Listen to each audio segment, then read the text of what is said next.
সেনাবাহিনী প্রধান জেনারেল ওয়াকারুজ্জামানের বিরুদ্ধে গ্রেপ্তারি পরোয়ানা জারি করেছেন। আসসালামু আলাইকুম সম্মানিত দর্শক, আজকে আপনাদেরকে দেখাবো এমন একটি গুরুত্বপূর্ণ ভিডিও যে ভিডিওটি দেখলে রীতিমতো অবাক হবেন। চাঞ্চল্যকর অবস্থা সৃষ্টি হয়েছে, নেট দুনিয়ায় তুলপাড়, সামাজিক যোগাযোগ মাধ্যমে ভাইরাল। আসুন কথা না বাড়িয়ে দেখে আসি সম্পূর্ণ ভিডিওটি। 1 সেকেন্ডও না টেনে পুরো ভিডিওটি দেখবেন। চ্যানেলে নতুন হলে সাবস্ক্রাইব করে রাখবেন পরবর্তী আপডেট পাওয়ার জন্য।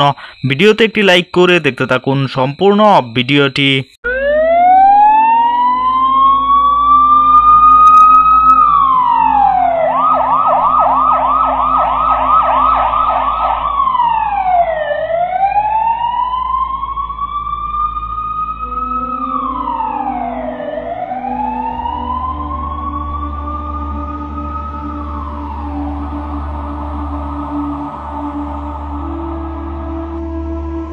যেই মাত্র কোন ব্যক্তির বিরুদ্ধে আন্তর্জাতিক অপরাধ ট্রাইব্যুনালে অভিযোগ গৃহীত হবে, গ্রেফতারি পরোয়ানা জারি হবে, সেই মাত্র চাকরি চলে যাবে, সেটা কিন্তু সেনাপ্রধান ওয়াকারুজ্জামান হলেও।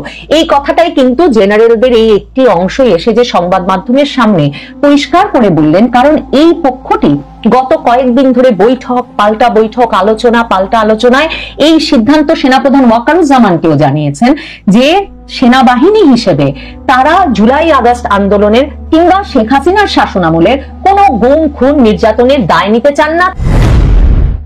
বেসামরিক আদালতে সেনা কর্মকর্তাদের বিচার ঠেকাতে ওয়াকারুজ্জামানের সকল প্রচেষ্টা যখন ব্যর্থ হয়েছে এবং নানা তরফের চাপের মুখে যখন সেনা কর্মকর্তাদেরকে সেনা হেফাজতে নেওয়ার প্রক্রিয়াও শুরু হয়েছে এবং ওয়াকারুজ্জামান সরাসরি সেনাবাহিনীর শীর্ষ জেনারেলদের একটি অংশের কাছে এই প্রশ্নের সম্মুখীন হয়েছেন যে কেন তিনি অভিযুক্ত হতে পারেন বা বিচারের মুখোমুখি হতে পারেন বলে যাদের ক্ষেত্রে অনেক আগে থেকেই ধারণা করা হচ্ছিল, সেই ব্যক্তিদেরকে বিশেষ করে ডিজিএফআই এর 5 মহাপরিচালককে কি কারণে তিনি সেফ এক্সিট দেওয়ার ব্যবস্থা করে দিলেন, এসব প্রশ্ন যখন সব দিক থেকে ওয়াকারুজ্জামানকে একটা অবিশ্বাস সন্দেহের কেন্দ্রে শুধু রেখেছে তাই নয়, তাকে এক ব্যাপক প্রশ্নের সম্মুখীন করেছে।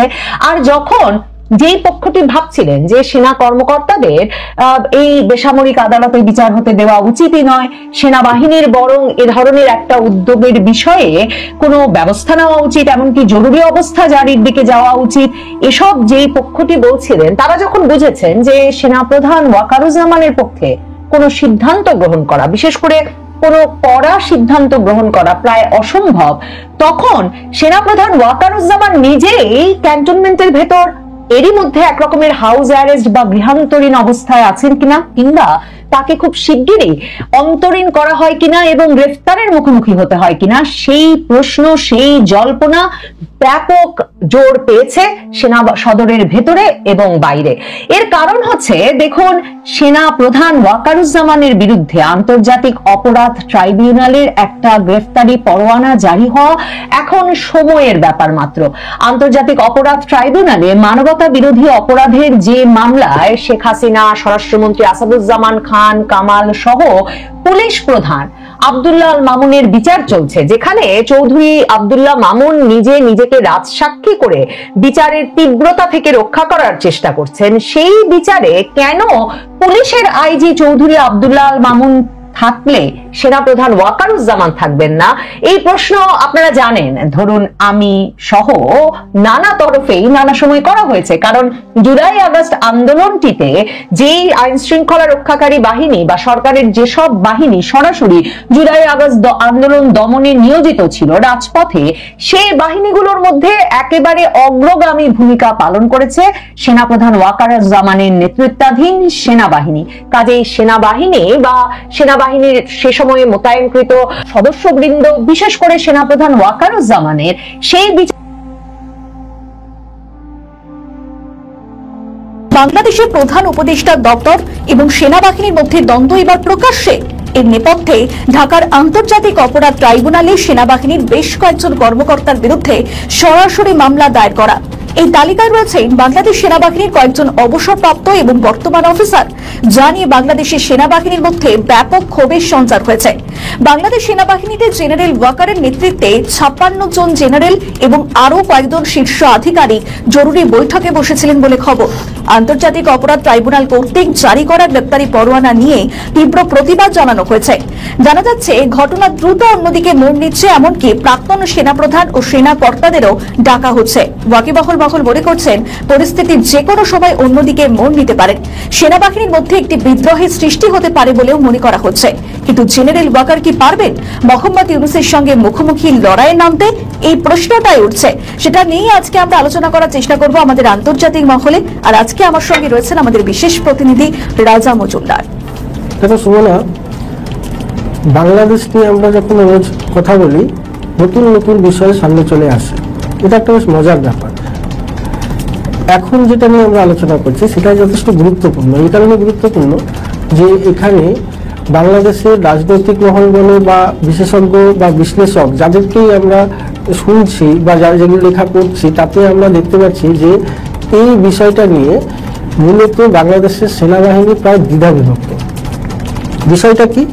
বিষয়টা হচ্ছে গত বুধবার, এটা নিয়ে আমরা গতকালও আলোচনা করেছিলাম যে বুধবার শেখ হাসিনা সহ 30 জনের বিরুদ্ধে নতুন করে 2টি মামলা দায়ের হয়েছিল আন্তর্জাতিক অপরাধ ট্রাইব্যুনালে। এবার আন্তর্জাতিক অপরাধ ট্রাইব্যুনালে যখন মামলাটা হচ্ছে সেটা সরকার পক্ষ থেকেই করা হবে, সেটা একদমই সঠিক। কিন্তু এই 30 জনের মধ্যে 24 জন এমন ব্যক্তি আছেন যারা বর্তমান এবং অবসরপ্রাপ্ত সেনাকর্তা, অর্থাৎ এই 30 জনের মধ্যে 24 জনই সেনাবাহিনীর সঙ্গে সংশ্লিষ্ট। এটা নিয়ে বাংলাদেশ সেনাবাহিনীর ভিতরে এখন তোলপাড় চলছে। মানে তোলপাড়টা যেটা চলছে সেটাতে জানা যাচ্ছে যেরকম কিছু, যেমন বাংলাদেশের যে প্রবাসী সোশ্যাল মিডিয়া অ্যাক্টিভিস্ট, মানে যার নাম এখন বাংলাদেশে কেন গোটা ভারতবর্ষই জানে, সে পিনাকি ভট্টাচার্য ফ্রান্স থেকে, তিনি একটি নয় 2টি পোস্ট করেছেন এই বিষয়টা নিয়ে। তার মধ্যে একটি তিনি বলছেন যে সেনাবাহিনীর 56 জন জেনারেল পদমর্যাদা, মানে major general, lieutenant general, colonel general কিছু কিছু সিদ্ধান্ত হয়েছে। এটা নিয়ে তিনি ফ্রান্স থেকে মোহাম্মদ ইউনূসকে সতর্ক করে দিয়েছেন যে এরকম একটা কিছু কুটকাচালি চলছে ক্যান্টনমেন্টের ভিতরে। আপনাদের প্রিয় দর্শক, সম্পূর্ণ ভিডিওটি দেখলেন, অবশ্যই বুঝতে পেরেছেন ভিডিওটি গুরুত্বপূর্ণ ছিল।